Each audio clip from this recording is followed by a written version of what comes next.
मजबूरी में किया गया काम पाप नहीं देता। जैसे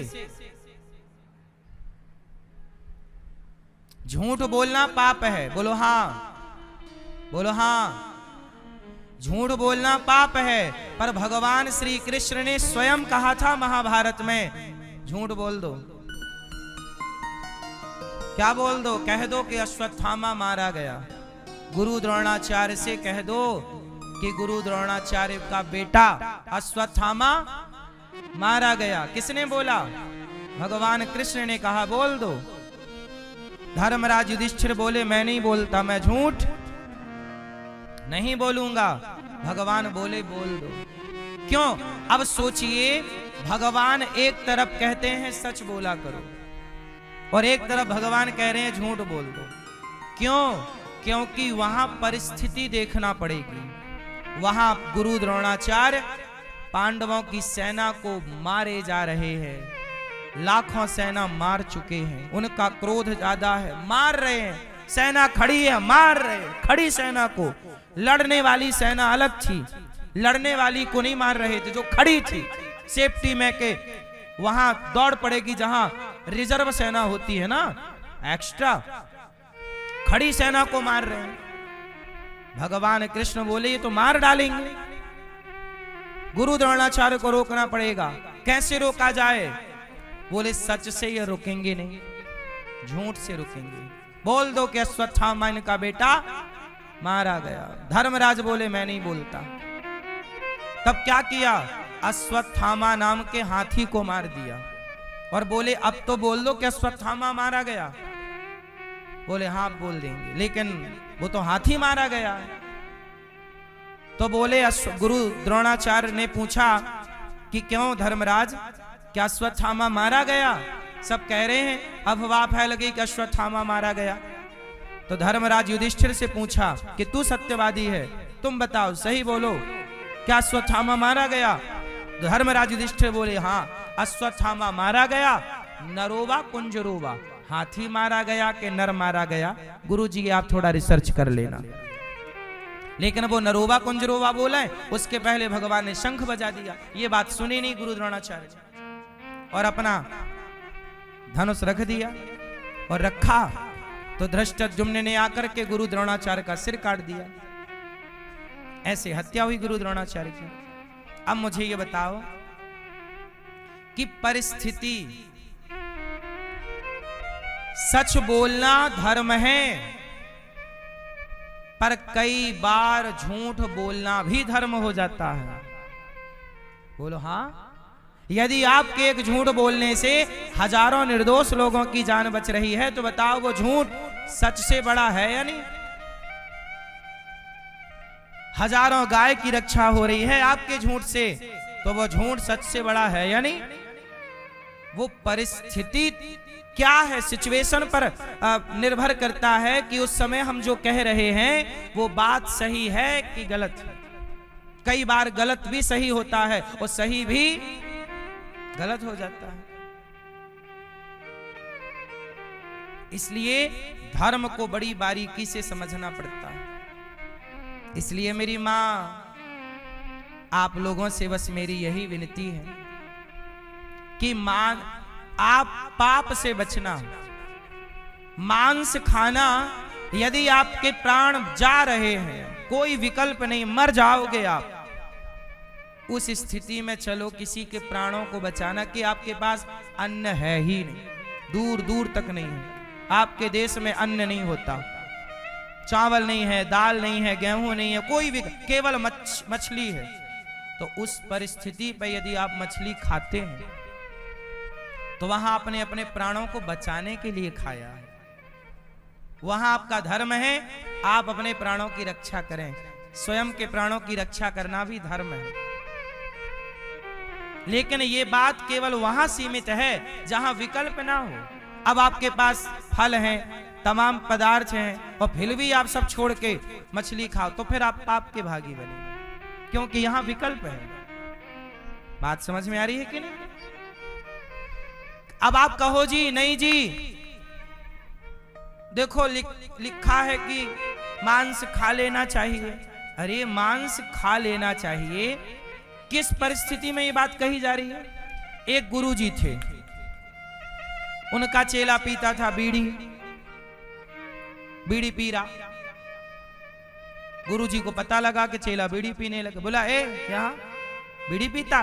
यहाँ गुरुजी आदत लग गई है बीड़ी पी। गुरुजी बोले, ये बता तू दिन में कितनी बीड़ी पीता है? बोले, गुरुजी मैं दिन भर में कम से कम 10 बीड़ी पी जाता हूं, दिन भर में 10 बीड़ी पीता हूं। गुरुजी बोले, सुन बीड़ी छोड़ दे। गुरुजी आदत बड़ी बुरी है गुरुजी, एकदम से नहीं छूटेगी, कुछ आप आज्ञा करो। तो गुरुजी बोले, सुन तू फिर संडे के संडे बीड़ी पिया कर, तू संडे के संडे बीड़ी पिया कर। हाँ गुरुजी चलेगा, चलेगा। अब लो भैया, अब गुरुजी ने कहा संडे को बीड़ी पिया कर। अब उसने तो बोला अपने सारे मित्रों को, सुनो गुरुजी ने बोला है कि संडे को बीड़ी पीना चाहिए। अब जितने मित्र थे सबको संडे को बिठा के बीड़ी पिला रहा है। गुरुजी आए, क्यों रे सारे बीड़ी पी रहे हो? बोले, गुरुजी आपने ही तो बोला था संडे को बीड़ी पीना। गुरुजी ने उसको बोला था और उसको लगा कि गुरुजी बोल रहे हैं कि संडे को बीड़ी पीना चाहिए। अच्छा, बात वही है पर समझ समझ का अंतर हो गया कि नहीं? बोलो। अच्छा ये बताओ, गुरुजी ने ऐसा क्यों कहा कि संडे को बीड़ी पी लेना? आप लोग बताओ। गुरुजी ने कहा कि तू रोज 10 पीता है तो 7 दिन में 70 हो गई, तो केवल एक दिन में 10 पिया कर भाई साहब, तो ऐसा, और 10 एक दिन में केवल 1 पिया कर, तो 70 बीड़ी से 1 बीड़ी पे आ गया तो धीरे से वो 1 भी छूट जाएगी। इस भाव से गुरु ने समझाया कि धीरे धीरे छोड़। तो गुरुजी ने बोला इस भाव से था कि छोड़ने के पक्ष में, लेकिन उसने क्या बना लिया? गुरुजी का सिद्धांत बना लिया बातों का कि गुरुजी की आज्ञा है कि सुनो सब लोग पियो, क्योंकि गुरुजी ने आज्ञा दी। अब बता, ये बातों का ये अर्थ का क्या हो गया? अनर्थ हो गया।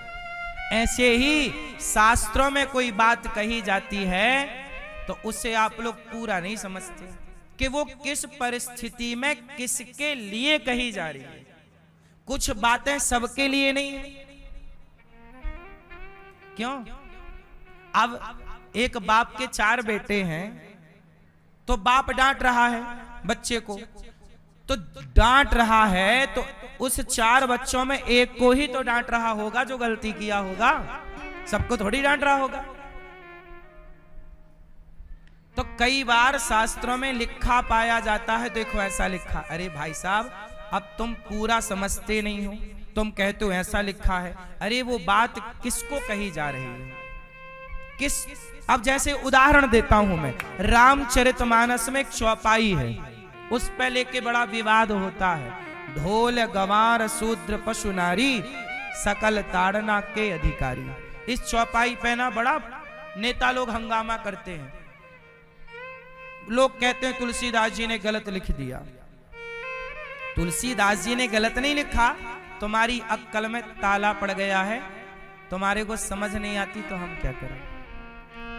देखो क्या बात कही जा रही है तुलसीदास जी के द्वारा और लोग क्या समझ रहे हैं। कही जा रही है कुछ और समझ रहे हैं लोग। क्यों भैया, बात सही है?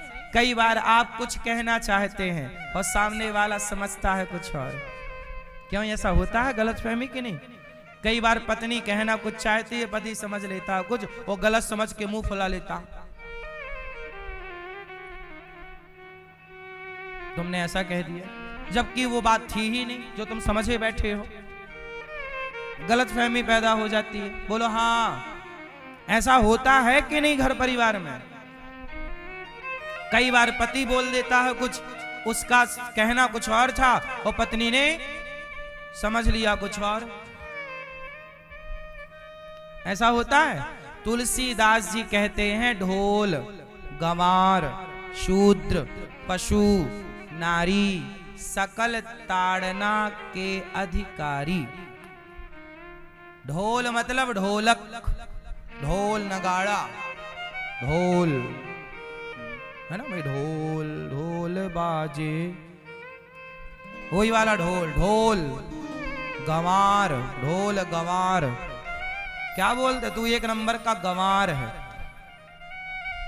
गंवार, गंवार समझते हो ना, बिल्कुल निकम्मा मूसर, गंवार, ढोल गंवार। शूद्र, शूद्र का अर्थ यहां किसी व्यक्ति की जाति धर्म व्यक्ति विशेष से नहीं है। शूद्र का मतलब है सेवा, जो जैसे आपके घर में 4 कर्मचारी लगे हैं, नौकर चाकर, आपके घर में नौकर है, फैक्ट्री है तो नौकर होंगे, नौकर चाकर नहीं होते। तो ढोल गंवार, नौकर चाकर, ढोल गंवार। शूद्र, पशु, पशु मतलब बकरी गाय, आप गैया चराते हो, हाँ, गाय पशु, और वो गाय भैंस बकरी। ढोल गंवार शूद्र पशु। नारी, नारी, नारी मतलब स्त्री। अब इसको क्या लिखा तुलसीदास जी ने, सकल ताड़ना के अधिकारी। ताड़ना, यहां कौन सा शब्द प्रयोग हुआ है, जोर से, ताड़ना। क्यों भैया, ताड़ना मतलब क्या होता है, किसी को देखना। ताड़ना मतलब क्या होता है, आप बताओ। ताड़ना मतलब, ताड़ना का मतलब 2 होता है। ताड़ना मतलब होता है मारना भी और देखना भी। जैसे सन, सन मतलब सूर्य भी होता है और पुत्र भी होता है। उच्चारण तो एक सा ही है, सन, स्पेलिंग अलग अलग है। उच्चारण में थोड़ी स्पेलिंग दिखती है, उच्चारण में तो केवल उच्चारण। सन मीन्स पुत्र की, सूर्य। अब वहां वो बात सूर्य की पक्ष में है तो वहां अर्थ सूर्य हो जाएगा, और बच्चे के पक्ष में है तो वो प्रसंग वहां मैटर करता है। बात समझ में आई? वो प्रसंग बताएगा कि यहां सन मतलब सूर्य अर्थ लगेगा कि सन मतलब पुत्र अर्थ लगेगा। बोलो हाँ। उसी तरह ताड़ना का मतलब देखना होता है। लोग नहीं कहते भाई ताड़ते रहना, फलाने ने हमें ताड़ लिया। क्या कर लिया? अरे फलाने ने तो ताड़ लिया। ताड़ लिया मीन्स देख लिया। और ये भाषा है अवधी भाषा। आज भी अवधी भाषा में ताड़ना मतलब देखना है। हम जिस गांव से हैं हमारे यहां भी ताड़ना बोलते, भाई साहब उसने तो ताड़ लिया। ताड़ लिया मतलब देख लिया।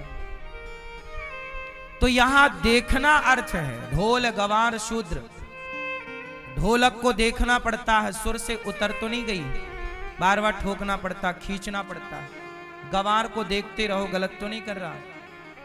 अपने कर्मचारियों को देखना पड़ता, नहीं देखो तो काम नहीं होता। ढोल गंवार शूद्र पशु, गाय बकरी को देखना पड़ता है चराते समय, किसी के खेत में तो नहीं घुस गई। और नारी, अपनी पत्नी को देखते रहो, किसी और को ना देखो, अपनी वाली को ही देखो। और अपनी वाली के अतिरिक्त किसी और की वाली को देखोगे ना तो रावण की तरह लंका जल जाएगी। तो किसको देखो? नारी को। यहां देखना अर्थ था, लेकिन नेता लोग इस पे विवाद खड़ा कर दिए।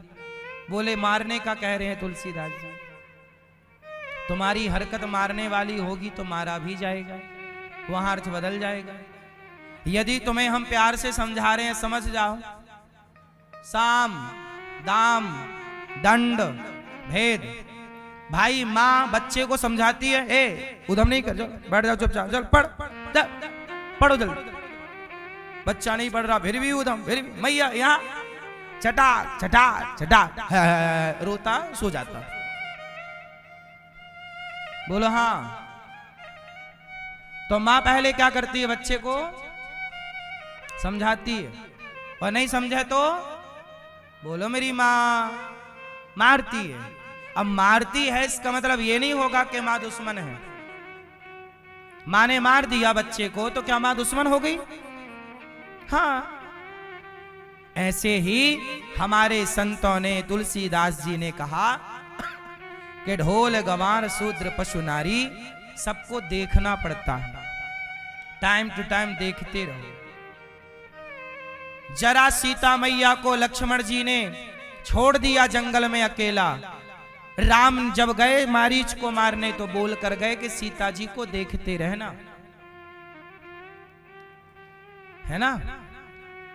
और जब लक्ष्मण जी भी चले गए सीता मैया के कहने पर, तो रावण ने देखा कि कोई नहीं है सीता को देखने वाला, और जहां नारी को देखने वाला कोई नहीं होता वहां नारी पर संकट आ जाता है।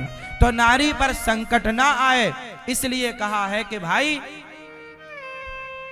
पिता अपनी बेटी को देखता रहे।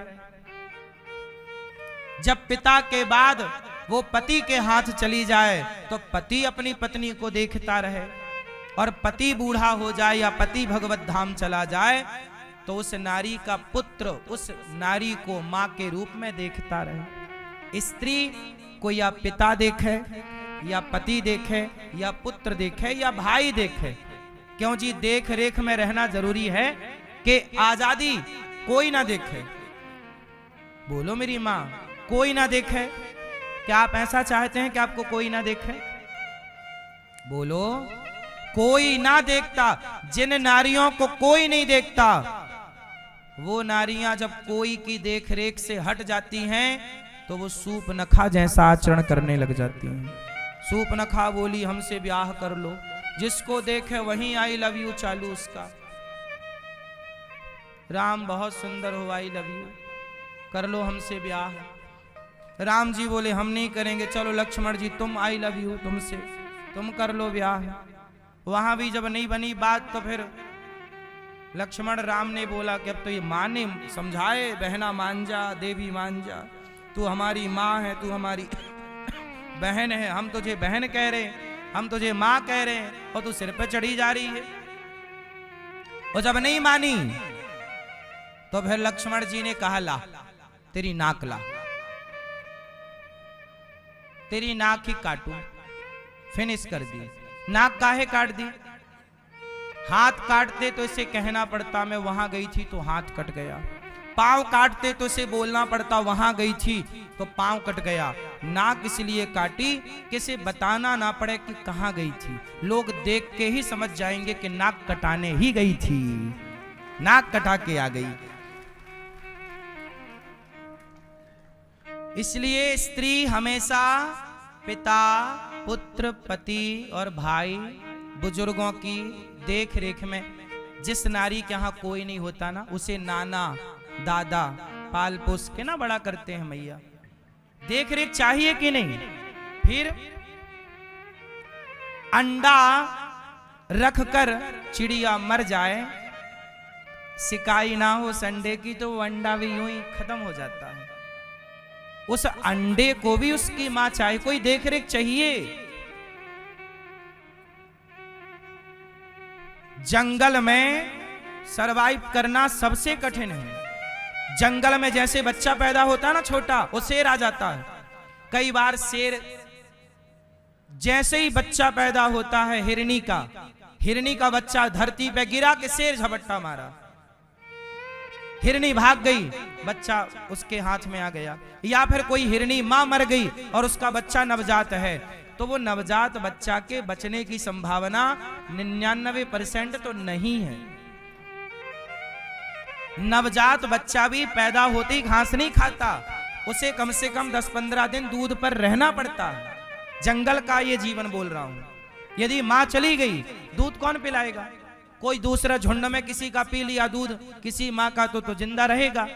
घास खाना सीख गया तो जिंदा रहेगा, वरना उसका मरना तय है। और छोटा है, उसे भागना कैसे कौन सिखाएगा? तो इसलिए कोई तो चाहिए, जंगल में भी चाहिए, ये प्रकृति का नियम है। बोलो हाँ। और ये बात केवल स्त्रियों पे नहीं, पुरुष पे भी लागू है। पुरुष बच्चा है, उसे भी तो कोई चाहिए। इसलिए संतों की बात पूरी जाने बिना आप लोग उसका अर्थ का अनर्थ कर देते हैं। वही कि संडे को बीड़ी पी लो, बात कही गई थी किसी वे पे, समझ लिया कुछ और ऐसे ही। शास्त्र बहुत कठिन है समझना, इसलिए सत्संग करते रहोगे कुछ कुछ समझ में आता रहेगा।